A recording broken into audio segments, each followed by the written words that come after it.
Já percebeu como às vezes, quem mais faz o bem é quem mais leva a pedrada? E pior, parece que o injusto prospera enquanto o justo se afunda. Mas, e se eu te dissesse que existe um padrão divino escondido nisso tudo? Não, não é papo de autoajuda nem teologia açucarada. É realidade. Esse é o tipo de história que os pregadores não contam no púlpito porque ela confronta o comodismo, rasga a religiosidade e escâncara um princípio celestial. Deus não apenas vê, ele age.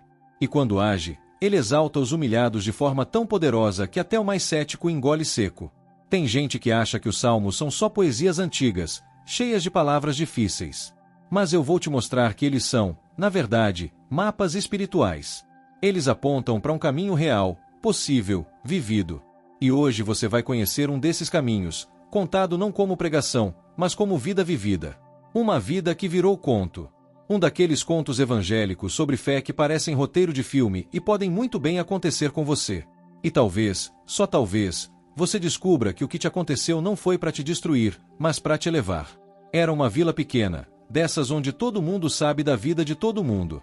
E foi ali que Josiel, um homem simples, carpinteiro de mãos firmes e coração limpo, teve sua vida virada do avesso. Acusaram-no de roubo.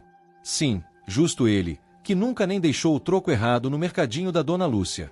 A notícia correu como fogo em palha seca, e em pouco tempo, até os que o chamavam de irmão passaram a cruzar a rua para não encarar seu olhar honesto. Era como se a justiça dormisse e a mentira gritasse no alto-falante. Josiel se viu acuado, isolado. Era como viver salmos em forma de conto, um verdadeiro devocional com histórias bíblicas acontecendo diante dos seus olhos. A perseguição vinha de todos os lados, não só dos que inventaram as mentiras, mas dos que escolheram o silêncio em vez da verdade. E não era só a reputação que sofria, era a alma. Uma vez, ele ouviu a vizinha sussurrar para outra: é sempre os mais calados que escondem coisa. Isso doía mais que qualquer soco. Mas ele não reagia com ódio, se apegava àquelas reflexões diárias com salmos que lia à noite, à luz fraca da lamparina, como quem segura firme a mão de Deus no meio da tempestade. O curioso é que, mesmo injustiçado, Josiel encontrava paz. Uma paz diferente, que não vinha do mundo, vinha do alto. Ele dizia que sentia Deus lhe falando no silêncio, nas madrugadas em que chorava baixinho para não acordar os filhos. Era como se estivesse vivendo um daqueles contos evangélicos sobre fé, onde o herói não é o mais forte, mas o mais fiel. E entre uma lágrima e outra, ele escrevia pequenas reflexões cristãs num caderno velho, como se fossem mensagens evangélicas sopradas do céu. Pareciam apenas palavras, mas, mal sabiam que ali estava o começo de uma virada. Ele clama a Deus em oração sincera, reconhecendo a soberania divina. Numa dessas noites de dor que ninguém vê, Josiel se ajoelhou diante da janela aberta, olhando para o céu escuro como se procurasse respostas escritas nas estrelas. Era uma oração sem ensaio, sem palavras rebuscadas. Era coração cru. Ele não pedia vingança, pedia justiça. E ali, naquela sala silenciosa, ele repetia baixinho o que lia nos contos inspirados nos Salmos: Senhor, tu és justo. Tu julgas com retidão. Aquela era a fé de quem conhece a voz de Deus até quando o mundo faz barulho demais para ouvir qualquer coisa. Josiel não orava só por si. Ele lembrava dos outros também, da viúva que não recebia pensão, do amigo preso injustamente, da mãe que chorava pelo filho nas drogas. A oração dele era como as histórias inspiradoras que a gente escuta e nunca esquece, cheia de empatia, cheia de esperança em Deus. Tu vês, Senhor. Tu sabes. Era o que ele dizia. E é engraçado como a oração sincera não muda só a situação, ela muda o orante. Aos poucos, Josiel foi se enchendo de uma força que não tinha antes, uma paz que só quem encontra consolo nos salmos entende. Quem passasse pela rua naquela madrugada talvez visse só um homem ajoelhado em silêncio, mas o céu via um guerreiro falando direto com o Criador. Era uma cena digna dos grandes contos bíblicos, um homem sozinho no mundo, mas com o céu inteiro ao seu favor. Se alguém lhe perguntasse como ele ainda aguentava, ele responderia com um sorriso manso: tô firmado naquele que me ouve. E, no fundo, era isso mesmo. Era o início de uma transformação. E como toda boa história de fé e esperança cristã, o céu estava preparando o cenário para o próximo ato. Deus se levanta em favor dele, fazendo justiça diante dos olhos de todos. A justiça dos homens pode tardar, mas a de Deus nunca falha, e Josiel viu isso com os próprios olhos. Um dia, quase sem aviso, a verdade começou a emergir como nascente em solo seco. A filha de um dos seus acusadores, dominada pela culpa, escreveu uma carta anônima e deixou na porta da escola da vila. Nela, Confessava tudo. Disse que o pai forjou a acusação por inveja, porque Josiel havia ganhado uma licitação honesta para reformar o templo da cidade. Foi como um terremoto na praça principal. Finalmente, a justiça divina deixava de ser só esperança. Agora era fato. Não teve grito, não teve raiva. Josiel apenas baixou a cabeça, respirou fundo e chorou em silêncio, dessa vez, de alívio. Os mesmos que o acusaram, agora, vinham lhe pedir perdão. Foi aí que muitos entenderam que estavam diante de uma daquelas histórias que acalmam o coração. Não era só sobre um homem inocente que foi vingado. Era sobre o poder de Deus que levanta o humilhado, sobre contos sobre fé e superação que a gente acha que só existe na Bíblia. E ali, no meio da praça, onde antes fora apontado, ele agora era abraçado. E o mais bonito, ele não guardou mágoa. Reunia os vizinhos e contava sua história como quem oferece um devocional com histórias bíblicas.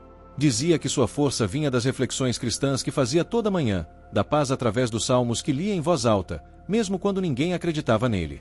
Passou a ser convidado para falar em escolas, igrejas e reuniões, como exemplo de fé viva. E assim, o homem que foi injustiçado virou referência. Mas o que vinha depois? O que Deus ainda tinha para fazer, isso sim prometia algo ainda maior. Ele testemunha a fidelidade de Deus e inspira outros com sua história. Depois de tudo que viveu, Josiel não conseguia mais andar pelas ruas sem ser parado. Uns queriam ouvir de novo sua história, outros só queriam um abraço. Ele falava com simplicidade, mas suas palavras carregavam poder. Era como ouvir contos evangélicos sobre fé, contados na linguagem de quem já andou pelo vale e sobreviveu. Ele dizia: a verdade pode até dormir, mas Deus a acorda quando é hora. E quem ouvia sentia a alma ser lavada. Era paz através dos salmos, em carne e osso. Não era só história, era testemunho vivo. Começou a escrever tudo o que viveu. Não por vaidade, mas para deixar registrado que ainda existem histórias de fé e esperança cristã acontecendo em pleno século XXI. Publicava pequenos trechos nas redes sociais, e aos poucos, seus textos ganharam o mundo. Era como ler reflexões diárias com salmos traduzidas para nossa vida de hoje. Falava da espera, do silêncio de Deus, da humilhação e da exaltação. Sempre com humildade, sempre com a leveza de quem sabe que tudo vem dele. E quanto mais ele testemunhava, mais vidas eram alcançadas. Gente que estava à beira do desespero começou a reencontrar esperança.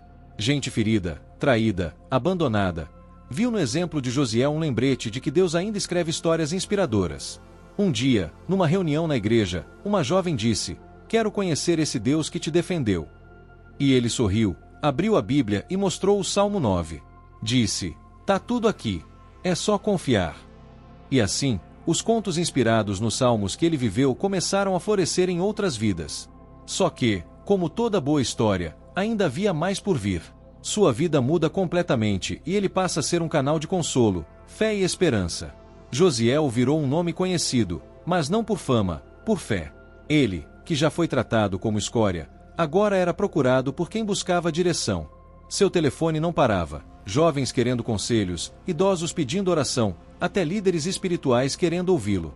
Ele se tornou um verdadeiro canal de consolo nos salmos, daqueles que Deus usa como farol em meio à escuridão. E ele não cobrava por nada. Dizia que tudo o que recebeu vinha da graça, e graça não se vende, se reparte. Sua casa, antes calada pelo medo, agora vibrava com conversas de cura, fé e superação. Transformou o antigo galpão onde guardava ferramentas em um espaço de apoio comunitário. Ali, promovia encontros semanais com leitura de contos bíblicos, reflexões sobre histórias cristãs e momentos de oração. Aquele lugar virou um ponto de encontro para quem precisava de esperança em Deus.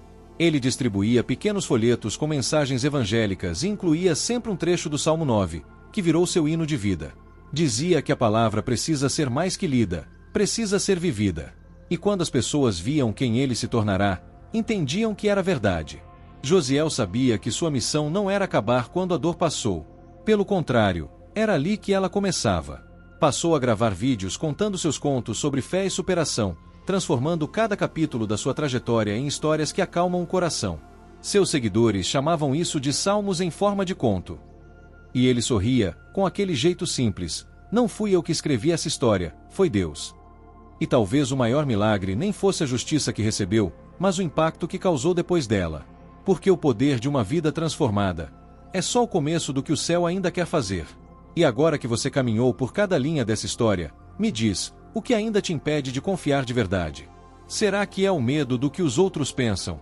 Ou talvez aquela sensação de que Deus está demorando demais? Porque, olha, se tem uma coisa que essa jornada nos ensinou é que a justiça divina não falha, ela apenas segue um relógio diferente do nosso. E quando ela chega, meu amigo, ela cala a boca até do inimigo mais barulhento. A pergunta que fica é: você vai continuar tentando resolver tudo sozinho ou vai entregar nas mãos do justo juiz? Tá na hora de parar de só ouvir histórias inspiradoras e começar a viver a sua. Dá o primeiro passo, se ajoelha, ora com verdade, mergulha nos Salmos como se cada verso fosse uma carta endereçada a você. Comece hoje com o Salmo 9. Escreve, reflete, compartilha. E se esse conto falou com você, então imagina o que mais Deus tem para te revelar nos próximos capítulos. Mas para isso, você precisa continuar nessa jornada com a gente. Se inscreve no canal, ativa as notificações e não perde os próximos devocionais com histórias bíblicas. Aqui, cada história é uma semente de fé plantada no seu coração. Vamos juntos transformar dor em testemunho e silêncio em louvor.